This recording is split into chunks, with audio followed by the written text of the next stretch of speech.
আমরা চায়নার বিভিন্ন প্রভিন্স ঘুরতে ঘুরতে আবার পেয়ে গেলাম আমাদের প্রিয়া হামিদকে। Hello, hello. আমরা এখন আছি গোয়াংজুতে। আমাদের চায়নার প্ল্যান ছিল 11 দিন মতো, আর গোয়াংজুতে থাকার প্ল্যান ছিল 4 দিন। বাট আচ্ছা। আমাদের ফ্লাইট ডিলে হয়ে গেছে, ওটার অনেক বড় কাহিনী। ওটার জন্য গোয়াংজুতে আমাদের আপনারা কতদিন ছিলেন? গোয়াংজুতে 4 দিন, আর এখন আরেকদিন বাড়ার কারণে এখন 5 দিন। And this is our hotel, এটার পিছনে। আচ্ছা আচ্ছা, পিছেরটা। তো কত তলায় ছিলেন?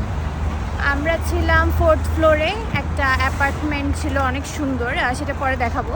অ্যাপার্টমেন্টে আমরা 3 জন ছিলাম, অ্যান্ড ওদের সার্ভিস খুবই ভালো ছিল। কত খরচ পড়লো? খরচ পড়েছিল প্রায় 6,000 মতো। 6,000। কতজন ছিলেন? আমরা 3 জন ছিলাম।